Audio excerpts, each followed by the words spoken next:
เขาเฝ้ายิ่งนี่นกแซวมันมากินดอกอันนี้แหละ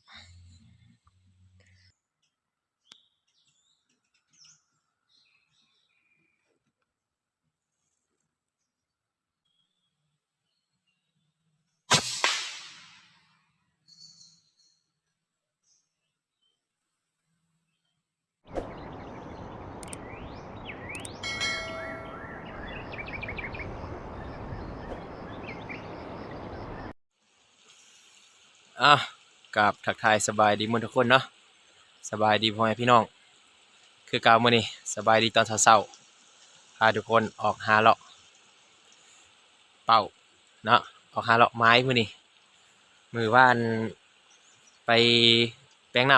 ำเห็นมีไม้ดีเห็นนกเข้าอยู่เนาะมือเบิ่งว่ามันมากมั้ยยังเห็นนกบินเข้าบินออกอยู่ก็เลยมื้อนี้จะพากันมาเบิ่งนี่กับบรรยากาศเช้าๆเลยตะเวนยังบ่ทันขึ้นดอยเถื่อนี่กับอากาศหนาวๆอุณหภูมิก็11องศาเอาพอกันอยู่ไม้ของเฮาพุ่นล่ะ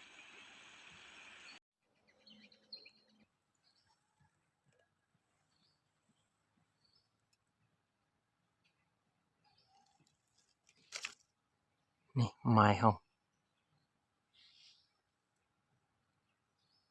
มาทั้งหมดนกเขาอะ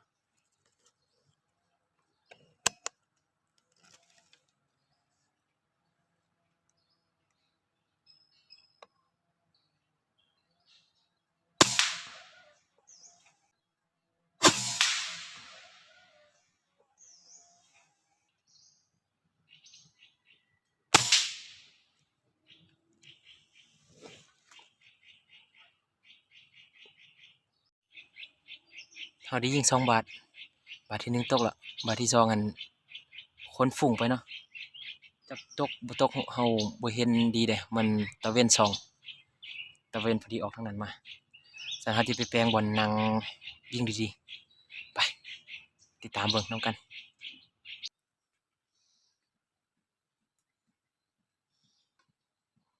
บังทุกคน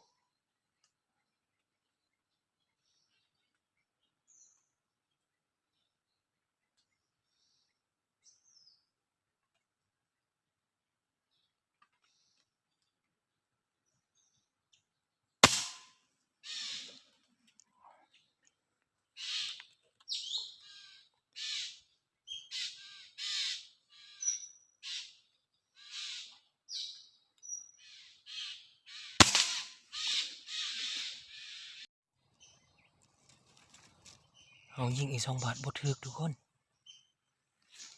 จักเป็นหยังนกเสี่ยวใหญ่ดีนักหรือว่าเป็นน้ำยิงไก่บ่รู้เนาะยิงไก่เพิ่นมันจึงบ่ถึกไปมาลุ้นเบิ่งอีกว่ามันสิถึกบ่ปะนี่นี่เฮาก็แปลงบอลอยู่แล้วล่ะนกกำลังเข้ามันกินดอกไหมฮะดอกขาวๆไว้ทุกคนนกเสี่ยวติดตามเบิ่งนี่นกมากินดอกอันนี้ดอกไม้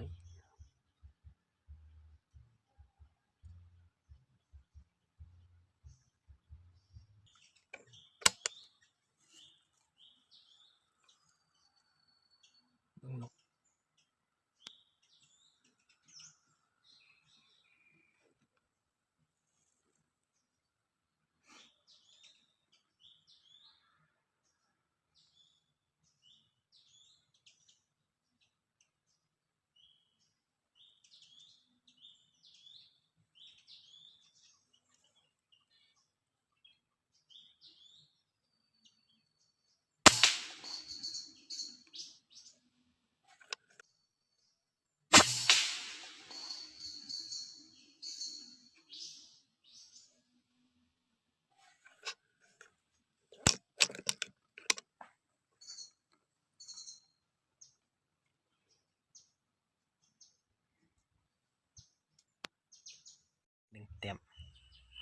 ตกละเมื่อนึงเขาจึงไปเก็บทุกคนเพราะว่านกมันยังมีอยู่นกยังเข้าอยู่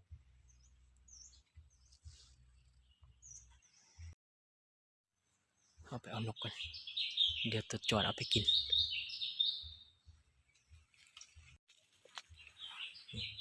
คนบ้านเขาก็มายิงแล้วทุกคนแต่เขาเอาปืนแก๊ปมายิงเลย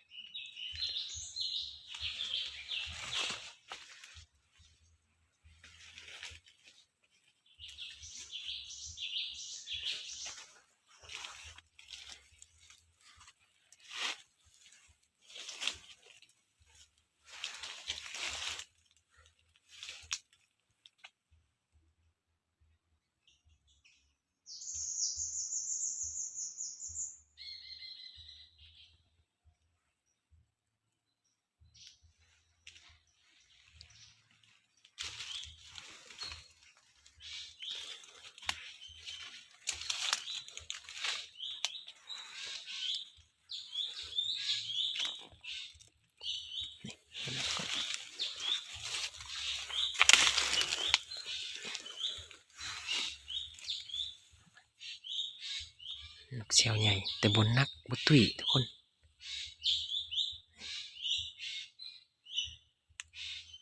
เนาะมันมาอีกแล้วนกนะติดตามมั้ง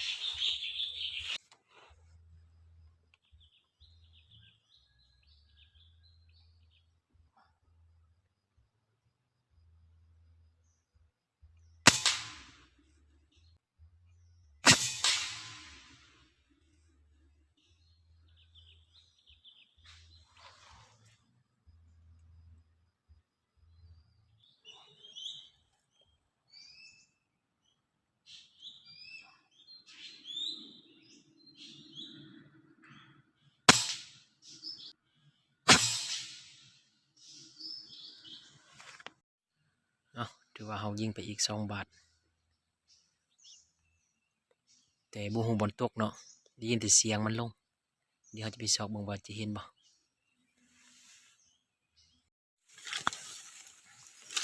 เอาสอบไปสอบมาเห็นแล้วนี่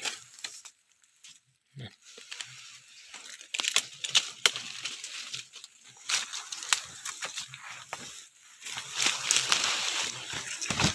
เป็น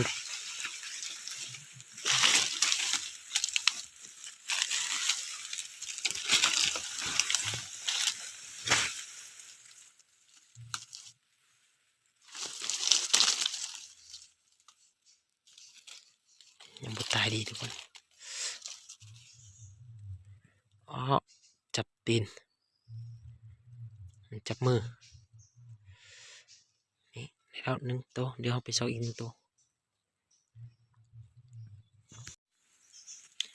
นี่อีก1 ตัวก็เห็นแล้ว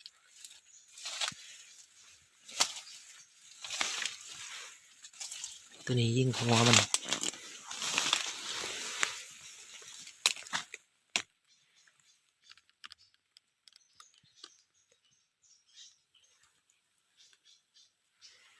แน่เสียงหัวมัน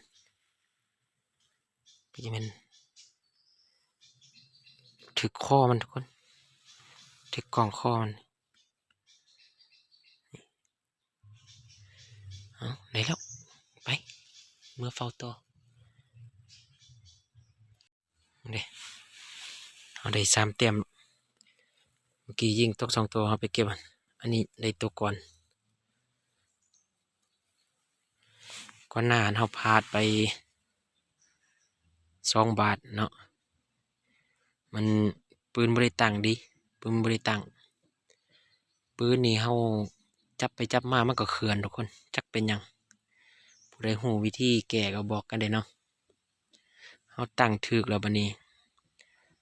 จับไปจับมาเป๋ไปเป๋มากลับมาก็เขื่อนคือเก่าได้ตั้งใหม่ถือว่ามาแล้วทุกคน3 แต้มเป็นนกแซวใหญ่นะนกแซวใหญ่ตัวใหญ่อยู่แต่ว่าบ่หนักทุกคนเบาๆไว้หรือว่ามันฮักสไตล์นี่เนาะนี่มาละ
เอาไปเก็บกันยิงตกไป2 ตัวไปเอาวันหนึ่งตัวจอนกินอ่ะเดี๋ยวตัวจอนเอาไปกินยังไข่มันเป็นปลามักแนงทุกคนเป็นปลามักแนงแล้วเราไปซอกเก็บมันก็ง่ายก็เอาปืนแก๊ปมาเฝ้ายิงนี่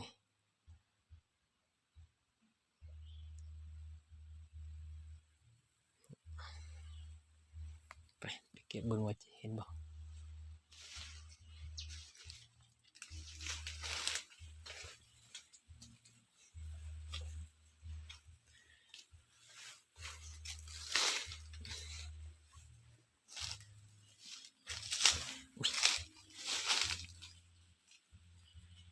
กล่องก็สั่นเลยมือก็สั่น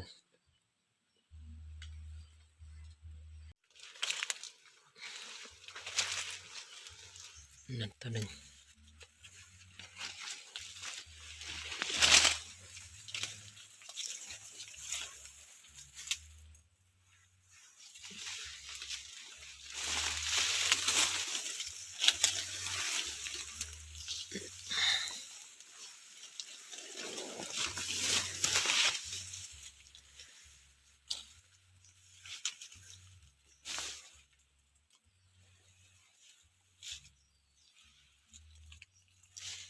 อีกตัว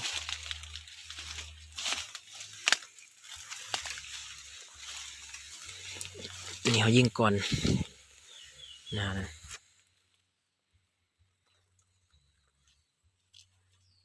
มันเบาเลยทุกคนตัวใหญ่ละแต่เบา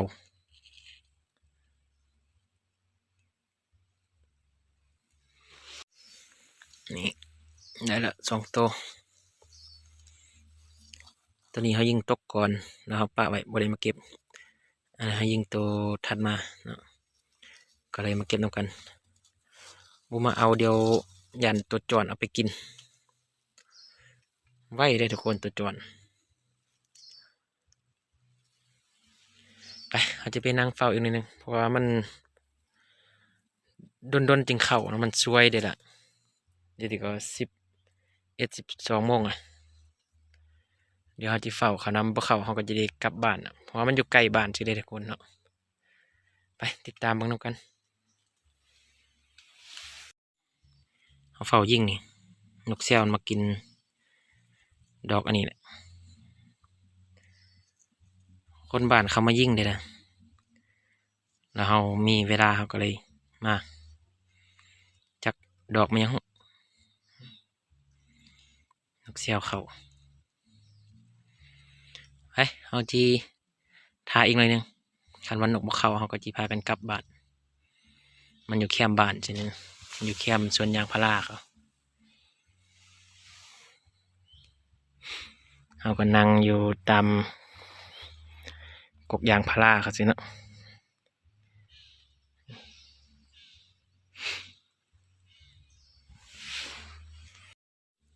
เอาทุกคนถือว่าเอานั่งมานี่ก็ฮอด11 โมงแล้วเนาะ11 โมงไปนกก็บ่เข้าแล้วมันคือที่ไปกินน้ำหมดแล้วเนาะหรือว่ามันย่านมันก็ไปบนอื่นล่ะถือว่ามื้อนี้ก็พอมานอยู่ทุกคนพอมีแต้มฝากพี่ฝากน้องเนาะมีแต้มกลับไปบ้านเอามายิงนี่ก็อยู่ไกลบ้านซื่อๆเพราะว่าเราเห็นเขายิงเนาะได้ยินเสียงเขายิงเขาเอาปืนแตกเนาะปืนแก๊ปหันมายิง ได้ยินเสียงแล้วถามเขาว่าเขายิงหยังเขาว่ายิงนกแซวกินดอกเนาะกินดอกไม้ก็เลยพาทุกคนมาเบิ่งก็พอได้ยิงเนาะพอมีแต้มได้แต้มก็4-5ตัวนี่เนาะแต้มของเฮานี่แต้มของเฮามันก็พอมีแต้มนกแซวใหญ่นะแต่บ่นักได้5 แต้มนี่มากินดอกอันนี้พอมีแต้มมานอยู่มื้อนี้ทุกคน5 แต้มโอ้ลืมยังมีอีกแต้มหนึ่งคนแต้มนกหน่อยนะที่เฮายิงมื้อเช้ายิงก่อนหน้า